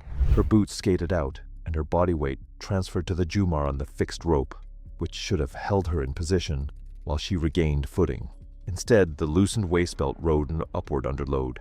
The leg loops failed to distribute weight properly. Diane's body rotated and partially inverted before the Jumar held. Pemba was 15 feet below. He climbed toward her immediately, reaching her within 2 minutes, but the angle and her position made rescue complicated. He needed to support her weight while she righted herself. Except Diane was panicking, her movements erratic, legs kicking at the ice instead of finding the purchase. The harness shifted again. The waist belt, now near her rib cage, no longer held her center of gravity. Her body began sliding through the loosened webbing. Pemba grabbed for her jacket, her harness, but the fabric slipped through his gloves as her weight overcame the friction of loose straps. Diane Buckley fell approximately 700 feet down the Lhasa face and died on impact. Pemba, who had lunged to catch her, was pulled off balance. His right shoulder dislocated violently, and the jolt swung him into the ice face, fracturing 3 ribs. He hung on the fixed rope until a Sherpa from another team helped stabilize him. The shoulder required surgery. The ribs healed but left chronic pain during heavy exertion. He never climbed above base camp again. It was May 8, 2016. Mount Everest rose to 29,032 feet on the border between Nepal and Tibet, the highest peak on Earth. Advanced base camp on the north side sat at 21,300 feet, where climbers acclimatize before attempting higher camps during the narrow weather windows of climbing season. Valerie Hutchins was 38 years old, a housewife from Boston, Massachusetts. Her husband was a surgeon, and she had arranged childcare for their 2 children specifically for this expedition. Her climbing experience included guided trips to lower altitude peaks during favorable conditions, but she had never climbed above 20,000 feet. She had planned this Everest expedition for over a year as a personal challenge. She viewed weather forecasts with skepticism, believing they were often exaggerated to avoid liability. Everest's upper camps involved extreme altitude and exposure to severe weather. May marked the brief climbing season, but conditions remained unpredictable with sudden storms. Temperatures could drop to minus 40 degrees Fahrenheit with wind chill. The route above Camp 2 crossed exposed terrain with limited shelter. Supplemental oxygen became increasingly important at higher elevations. Equipment failure or exposure at extreme altitude could be fatal within hours. The expedition leader had received weather reports predicting dangerous wind speeds and deteriorating conditions for the upper mountain. Forecasts showed a storm system moving in earlier than the planned weather window. The leader called a meeting the evening before to postpone the move to Camp 3 at 25,000 feet. Valerie argued for over 15 minutes about the decision. The leader explained that conditions exceeded safe parameters for the team. Valerie stated she had arranged her entire schedule around this expedition and had paid significant money. The leader offered to wait for better conditions in several days. Valerie refused, saying this was her only opportunity and that she had already been away from her children for weeks. The next morning before dawn, she left Camp 2 without her team. Other climbers noticed her heading up the route alone. She carried supplemental oxygen, but her pack appeared lighter than recommended. Another climber called out to her about the weather forecast. Valerie responded that forecasts were usually wrong and that she had proper gear. She insisted she knew her capabilities. The other climber returned to his tent. She climbed through the early morning, following the fixed ropes. The first several hours were manageable as she gained elevation. Higher up, wind speeds increased noticeably. She continued upward into more exposed terrain. Valerie reached higher on the route by mid-morning. Cloud cover had moved in and light snow began falling. Wind speeds had increased significantly. She pulled her down suit tighter and continued climbing. Visibility dropped steadily as conditions worsened. She paused at a section of fixed rope to adjust her oxygen mask. Her fingers were becoming clumsy. Despite insulated gloves, she continued for another stretch, gaining more elevation. A particularly strong gust knocked her off balance. She stumbled and fell against rock. Her down suit tore on the exposed edge. Wind began penetrating the damaged section. She stood and tried to continue, but the wind had intensified to dangerous levels. Visibility had decreased to only a few feet. She could barely see the fixed ropes ahead. She attempted to descend, but her coordination was deteriorating. Her movements became increasingly erratic as altitude and cold took their toll. The conditions made it difficult to navigate, even with the fixed lines. She moved slowly, expending energy, and losing body heat through the damaged suit. She began shivering. Snow accumulated on her clothing and equipment. She found a small area behind a rock outcrop and crouched down. The wind still reached her at that elevation. Over the next hours, her shivering decreased as her core temperature dropped. She became lethargic. Her oxygen supply was running low. She attempted to change the cylinder, but her coordination had failed. Her breathing became shallow and irregular. She slumped against the rocks. Her body was found 3 days later by a team moving between camps, located off the main route where she had sheltered. She was partially buried by snow that had accumulated during the storm. The medical examiner ruled the cause of death as severe hypothermia, combined with altitude-related complications. The damaged down suit had accelerated heat loss at extreme altitude. She had been inadequately prepared for solo climbing in deteriorating conditions, lacking backup support and sufficient oxygen reserves. Her oxygen system showed she had depleted her supply. The death was determined to be accidental. It was September 8, 2017, on the lower expedition zones of Mount Everest, where rocky ridgelines meet glacial wind currents descending from higher camps. The area was covered by thin cloud layers, reducing long-distance visibility across the mountain face. Melted snow runoff occasionally formed small, icy channels along exposed rock surfaces. 30 Takaisen was 26, a wilderness photographer who had recently joined a commercial Everest expedition seeking extreme environment subject material. He had limited high-altitude experience and treated mountain photography as a technical optimization challenge rather than a long-term endurance activity. Although he carried professional telephoto equipment, Takaisen frequently attempted closer approaches to natural subjects to capture more dramatic imagery. The lower Everest climbing corridor consists of exposed granite and ice transitions where strong winds move continuously along the mountain slope. September conditions can shift rapidly as monsoon remnants interact with high-altitude air currents. At these elevations, oxygen concentration is significantly reduced, and prolonged movement pauses can lead to rapid exhaustion. Expedition safety teams had issued multiple warnings about maintaining distance from unstable ice zones and steep cliff edges. Other climbers reported Takaisen preferred closer vantage positions for photography. He carried standard safety gear, but often moved independently from group formation, believing equipment quality and physical confidence were sufficient protection. By mid-morning, Takaisen observed a small group of climbers resting near a rock formation overlooking a glacial drainage channel. Instead of maintaining standard observation distance, he approached closer for photographic framing. Although his telephoto lens could have captured detailed images from afar, he preferred closer composition for visual impact. The terrain near the drainage slope was coated with thin, frozen moisture layers formed by wind-driven ice deposition. These surfaces can become extremely slippery under foot pressure. Takaisen moved closer to the edge of a rock platform approximately 40 feet above a descending ice channel. While adjusting camera settings, his boot lost traction on the frost-coated granite. The first slip was minor, allowing him to brace using his hands, but his body posture had already shifted into a dangerous forward tilt toward the slope edge. Instead of retreating carefully, he attempted to reposition himself for what he believed was better photographic alignment. The continuous downward slope of the glacier-coated granite offered almost no braking friction once momentum increased.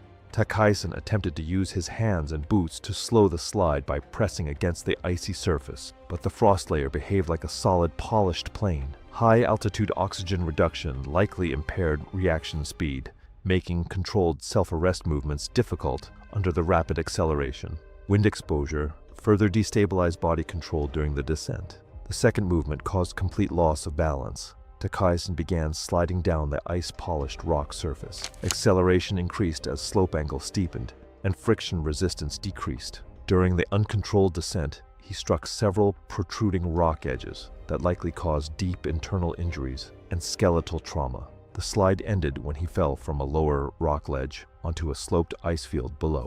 Impact force was estimated to be high due to combined gravitational acceleration and slope transition velocity.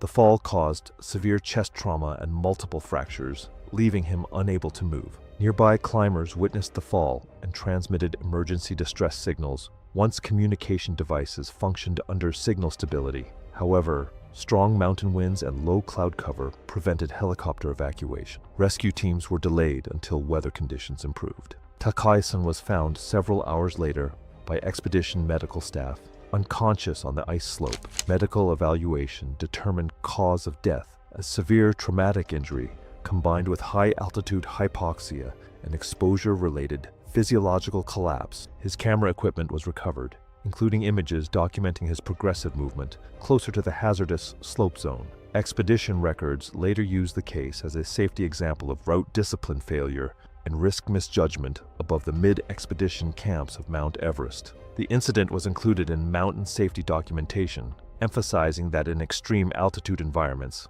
technical skill, environmental awareness, and restraint are equally critical survival factors.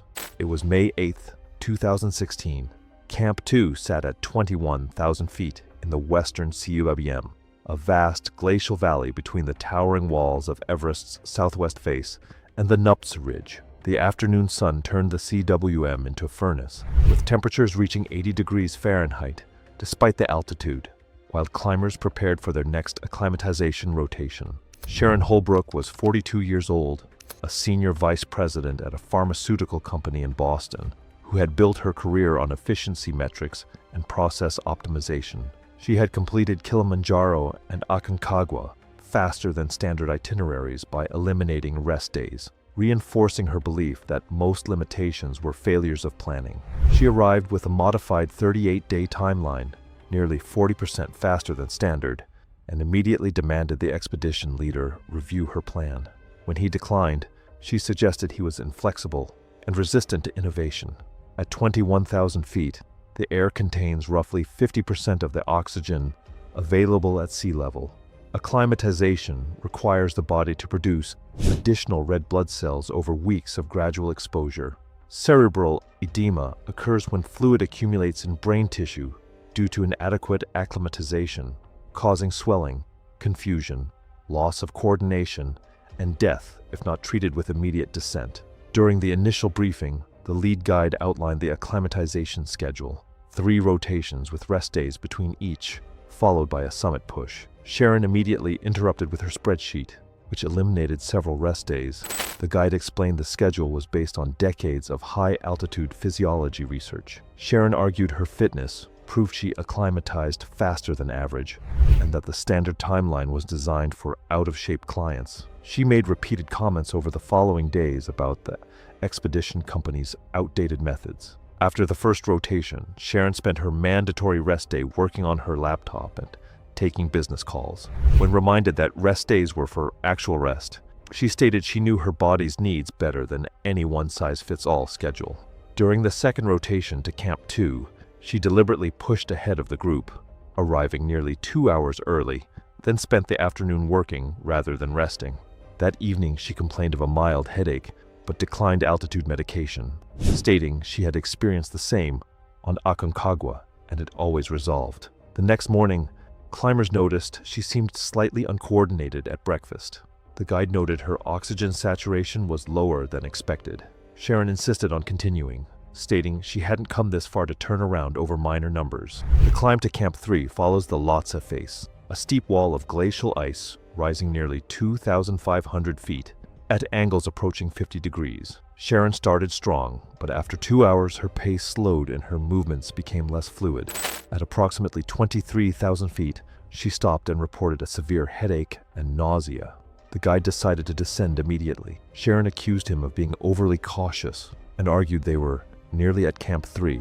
He explained continuing upward could be fatal. She reluctantly agreed, but complained bitterly about wasted time. Her coordination had deteriorated significantly during the descent. After dropping roughly 500 feet over 45 minutes, she stopped again and, reporting her headache had intensified and she was having difficulty thinking clearly. The guide recognized cerebral edema and radioed for emergency oxygen from Camp 2. Sharon's condition deteriorated rapidly. She became confused about which direction was down and could no longer operate her descender, requiring the guide to physically manage her descent. Her speech became slurred and nonsensical.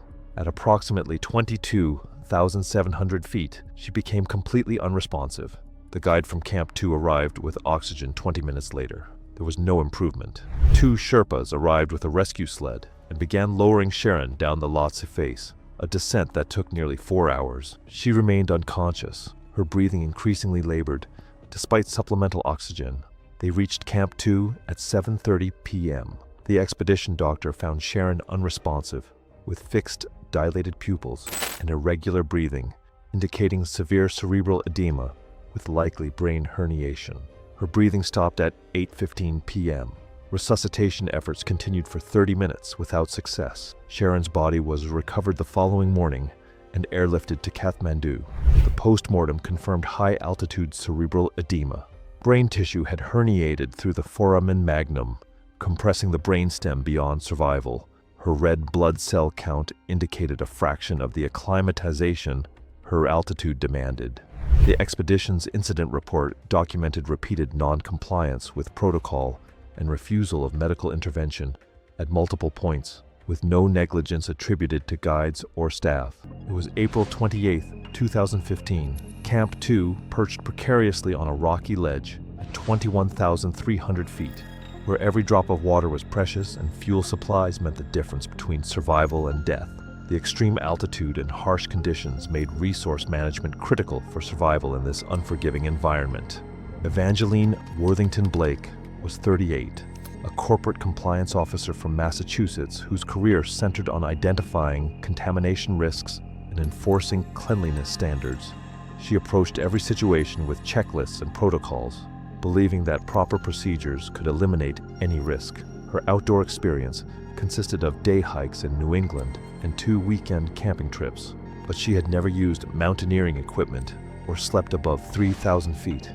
She viewed Everest as the ultimate test of her systematic approach to risk management and had researched every possible contamination scenario. High-altitude camping requires careful resource management, as every supply must be carried up from lower elevations at great physical cost. Fuel for melting snow becomes critically important as natural water sources disappear above base camp elevations. The extreme cold and dry air create additional challenges for maintaining proper nutrition and hydration levels. Shared facilities and communal cooking arrangements become essential for conserving precious resources in the harsh mountain environment. Evangeline questioned the sanitation procedures for shared cooking equipment and demanded written protocols for every cleaning procedure. She requested that communal areas be cleaned with disinfectant before each use and insisted on inspecting other climbers' personal hygiene practices. She hoarded extra oxygen canisters and fuel supplies, arguing she needed backup supplies for safety reasons that others didn't understand.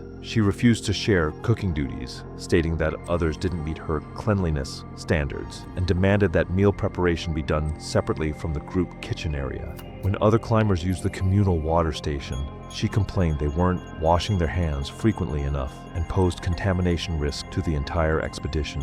On the morning of April 30th, Evangeline's personal fuel supply ran critically low after 2 days of solo snow melting. She had been consuming approximately 2 liters of water daily, well below the recommended amount. At 11:30 a.m., she approached the communal water station but refused to use it after observing other climbers handling the equipment. Her attempts to maintain sterile conditions became increasingly desperate as her water supply dwindled. She spent precious time wiping down equipment with sanitizing wipes that froze solid in the extreme cold, making them useless. Other climbers watched as she repeatedly cleaned the same surfaces, obsessing over imaginary contamination, while her dehydration worsened. Her movements became more erratic as she searched through her supplies for alternative purification methods. The irony of her situation became apparent to observers as she chose potential death over using shared equipment. Her hoarded fuel supplies sat unused in her tent while she rationed her remaining water to dangerous levels. Fellow climbers offered to help melt snow using their equipment, but she refused each offer, claiming their methods didn't meet her safety standards. Her voice became increasingly hoarse as dehydration affected her ability to speak clearly. She attempted to melt snow using her remaining fuel, but the canister was nearly empty. The melting process yielded less than 500 milliliters of water. By 2 p.m., she was showing signs of severe dehydration, dizziness, confusion, and dark urine. She became increasingly irrational, accusing other climbers of contaminating her supplies. At 4:15 p.m., she collapsed outside her tent. Other climbers found her unconscious with a weak pulse and extremely dry mucous membranes. Emergency rehydration was immediately initiated by a climber with medical training using expedition medical supplies. Radio contact was established with Base Camp Medical at 4:20 p.m. Due to her condition and the camp's elevation, helicopter evacuation was impossible. The medical team attempted aggressive rehydration, but her kidneys had already begun shutting down from prolonged dehydration. Evangeline died at 11:45 p.m. on April 30th. The expedition doctor's report listed cause of death as acute renal failure, secondary to severe dehydration. Contributing factors included refusal to utilize available water sources and inadequate fluid intake over 72 hours. Her unused hoarded supplies were redistributed to other climbers. It was May 5, 2013, and the Khumbu icefall was groaning in the pre-dawn cold. Deep, structural sounds that traveled through the ice, like warnings the glacier issued to anyone willing to listen. The route wound through shifting seracs and crevasses, bridged by aluminum ladders, and teams moved through before dawn, knowing every minute between collapsing ice towers was borrowed from probability. Patricia Holloway, 47, from Charlotte, North Carolina, had built a real estate development company from a single property into a firm managing $180 million in assets. She was accustomed to environments where her authority was absolute, and questioning her judgment was treated as a performance issue. Her only mountaineering experience was Kilimanjaro the previous year. She paid $70,000 to a Nepali operator whose vetting process failed to distinguish between underqualified and willing to pay enough to make the question irrelevant. Her Sherpa was Lakpa Jangbu, 43, from Forts, 13 Everest summits across 20 years, known for being direct, competent, and unwilling to let clients override safety calls regardless of payment. That directness had cost him assignments before. It had also kept every client he guided alive. His income supported his wife, 4 children, and the community school in Forts. The conflict was immediate. Patricia interpreted safety guidance as insubordination. When Lakpa set a pace through the icefall, she considered slow. She told him to move faster. When he explained that pace was determined by conditions and teams ahead, she told him his job was to support her goals, not manage her expectations. At Camp 2, when Lakpa recommended an extra rest day based on her 72% saturation, Patricia told expedition leader Dawa Nuru that Lakpa was undermining her confidence. She requested a different Sherpa. Dawa spoke with Lakpa privately. Lakpa told him Patricia was not ready for the upper mountain. Dawa faced the familiar calculation: a paying client with signed waivers versus an experienced guide whose assessment was probably correct but whose removal was simpler than the argument.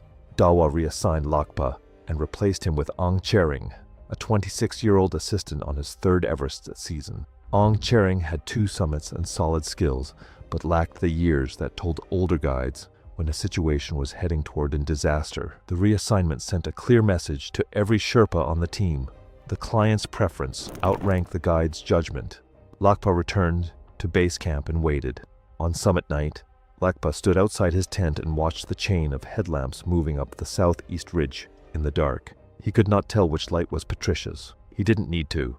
He already knew how the night would end for a client whose replacement guide had been chosen for compliance rather than experience. The summit push departed Camp 4 on May 18th at 11 p.m. Patricia climbed slowly through the lower southeast ridge, pace dropping above the balcony as coordination declined. Ong Chering adjusted oxygen and encouraged her when she hesitated, trained to support rather than override. By 2 a.m. the weather began shifting. Cloud thickened from the southwest faster than forecast, wind increasing from manageable to concerning within an hour. Experienced teams turned around. Ong Chering told Patricia they should consider descending. Patricia refused. At approximately 28,400 feet, visibility collapsed into a whiteout, driven by 50-mile-per-hour gusts. Patricia became disoriented immediately, drifting off the fixed line towards the east, where the Kangshung face dropped 10,000 feet into Tibet. Ong Chering corrected her course twice, physically guiding her back. During a sustained gust, Patricia unclipped from the fixed line. Whether intentionally to adjust gear or through cognitive failure is impossible to determine. Without the rope, she wandered from the track within minutes. Ong Chering searched the immediate area in driving snow, but visibility made it impossible. He followed the fixed line to Camp 4, arriving hypothermic and distressed. Patricia Holloway was found 4 days later, approximately 300 feet east of the standard route, seated in the snow. She had frozen to death in the whiteout, less than an hour's walk from the fixed line in clear conditions. Lakpa Jangbu volunteered for the recovery team. During the lowering at 27,000 feet, a section of old fixed rope failed under load, swinging him into a rock outcrop.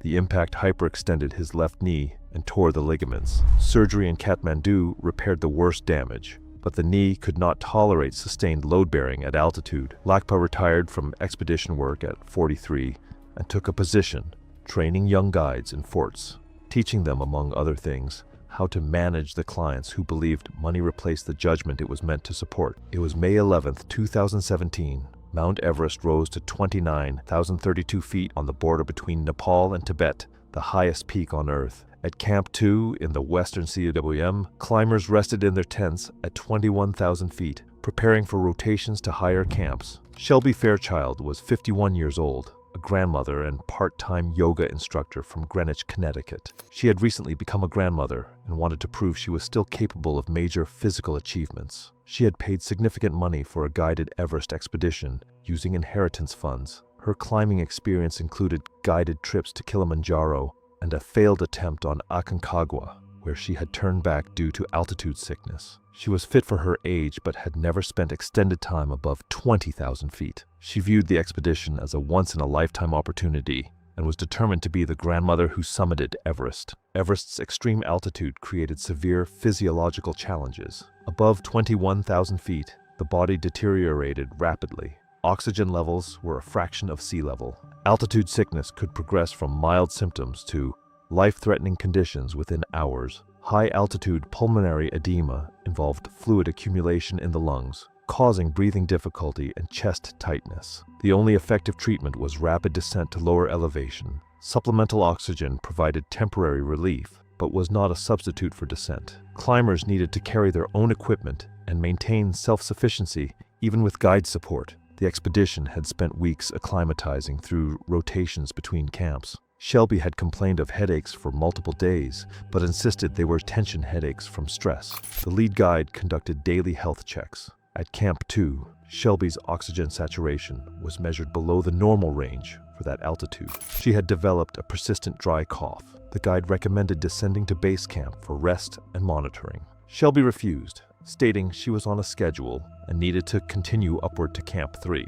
She had been asking guides to carry portions of her gear since lower camps. The guides explained that each climber needed to manage their own equipment for safety and self-sufficiency. Shelby argued that she had paid for a premium service and expected accommodation.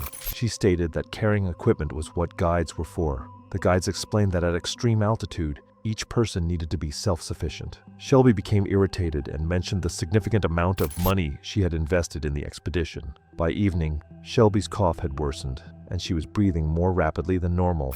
She had difficulty sleeping despite supplemental oxygen. The next morning, the guide strongly recommended she descend immediately to base camp. Shelby refused, saying she hadn't paid thousands of dollars to turn back. She insisted the symptoms were minor and would improve with rest. The guide explained that her symptoms indicated possible pulmonary edema and that continuing upward could be fatal. Shelby became angry and accused them of trying to end the expedition early. She threatened to leave negative reviews and contact the company owner. After extensive discussion, the guides made the decision to begin descending with her, explaining they would not allow her to continue upward in this condition. The descent began mid-morning. Shelby moved slowly, stopping frequently. Her breathing was labored, and she was coughing more frequently. As they descended through the western CWM toward base camp, she was coughing up small amounts of pink, frothy fluid. The guides increased the pace of descent. Shelby's breathing became increasingly difficult. Her lips had a bluish tint. She stopped and sat down in the snow. The guides administered supplemental oxygen from the emergency supply. They helped her to her feet and supported her weight as they continued descending. Her cough produced more pink froth. As they continued lower, her breathing had become a wet, gurgling sound. She could no longer walk, even with support. The guides radioed ahead for assistance. Additional team members came up from base camp with a rescue sled. Her consciousness was fading. Her breathing became irregular and gasping. The guides placed her on the sled and began moving her downward as quickly as possible. She stopped breathing. They performed resuscitation efforts while continuing to descend toward base camp. She remained unresponsive. They confirmed death after extended efforts. The medical examiner's report listed the cause of death as high-altitude pulmonary edema. The lungs had filled with fluid, preventing oxygen from entering the bloodstream. Contributing factors included inadequate acclimatization response, refusal to descend despite early symptoms, and delayed descent when symptoms became severe. The examiner noted that pulmonary edema was reversible with prompt descent, and that her death could likely have been prevented if she had descended when first advised. The delay had allowed the condition to progress beyond recovery. It was October 14th, 2016, on the upper routes of Mount Everest, where autumn weather can quickly change from clear skies to storm conditions. Above the lower camps, the terrain is exposed granite and ice with little natural shelter, and strong winds can rapidly bring freezing precipitation and reduced visibility. Medley Ciano was 31, a real estate agent from Denver who had recently taken up mountaineering as a recreational achievement challenge. She had successfully climbed several lower elevation peaks during summer seasons under stable weather conditions. Ciano viewed high-altitude climbing primarily as a personal milestone rather than a long-term technical skill requiring specialized alpine experience. She publicly aimed to complete multiple major climbs before her next birthday, expressing confidence that physical fitness and determination were sufficient preparation. The route above the mid-camp zone on Everest consists of exposed rock and ice scrambling sections where precise hand and foot placement is required.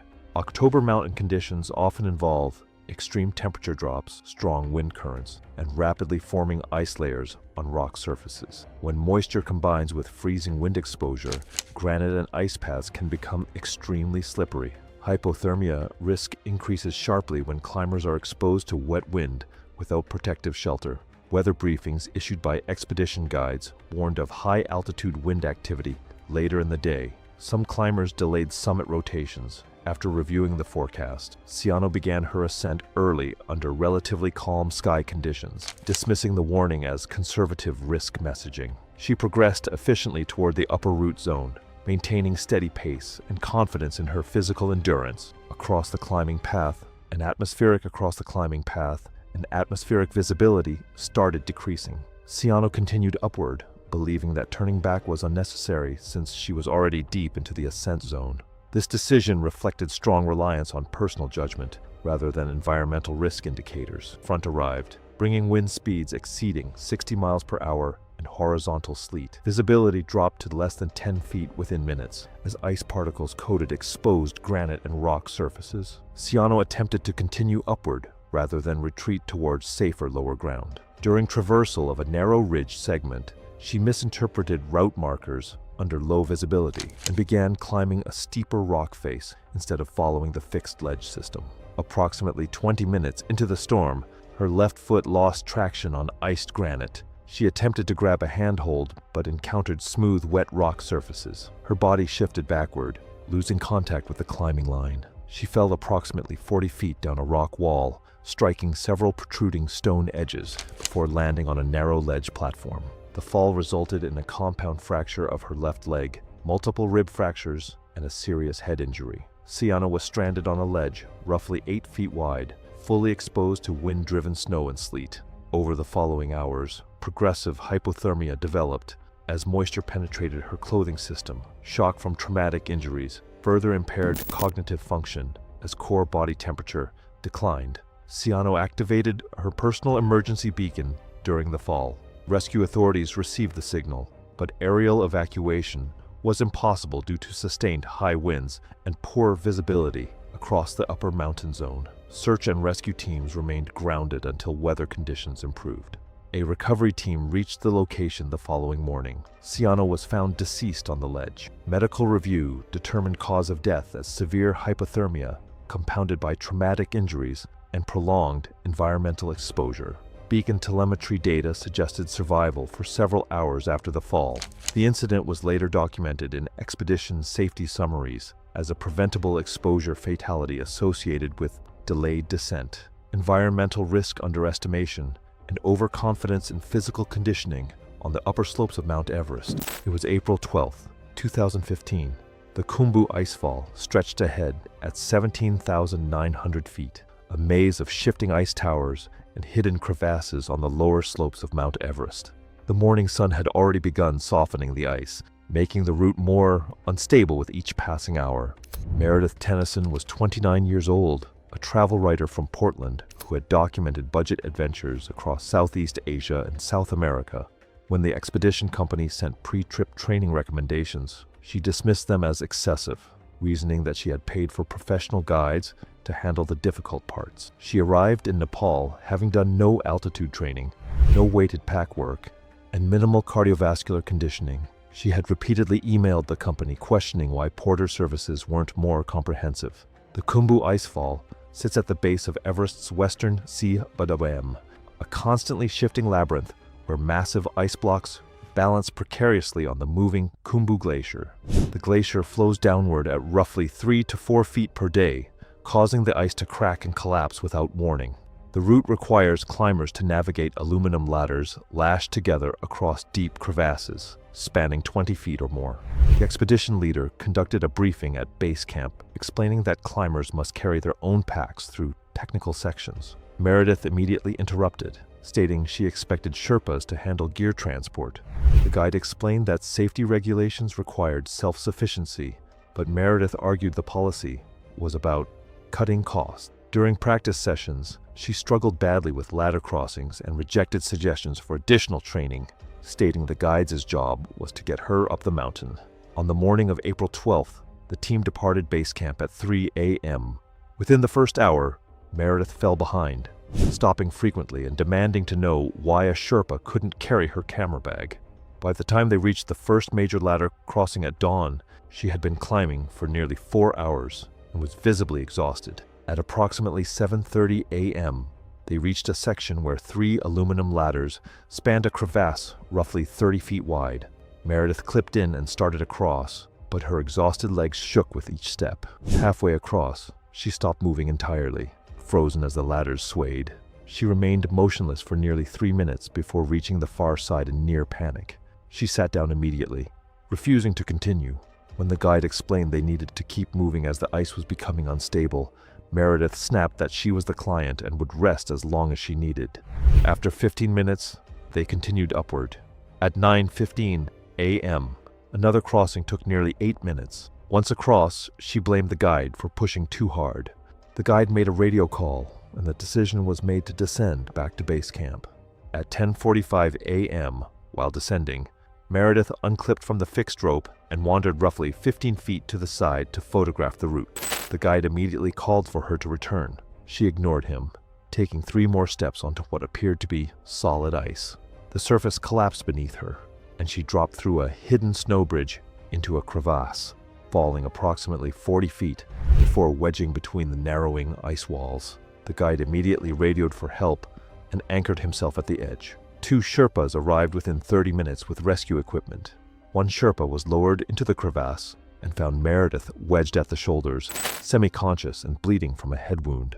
They rigged a complex pulley system and spent over 90 minutes extracting her. She emerged with frostbite on her exposed right hand, severe exhaustion, a head injury, and signs of hypothermia. She could not stand without support. The descent to base camp took nearly 5 hours. By 4 p.m., Meredith had stopped responding to questions. At 4:50 p.m., roughly 200 yards from base camp, she collapsed completely. The team carried her the remaining distance, but she had stopped breathing by the time they reached the medical tent.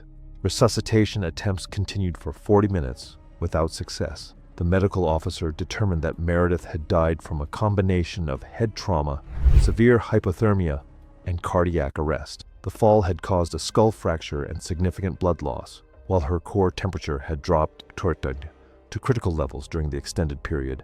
Wedged in the crevasse, the extended time at altitude without proper acclimatization, combined with physical trauma and extreme cold, had overwhelmed her body's ability to survive. The official cause of death was listed as traumatic injuries and hypothermia sustained in a crevasse fall.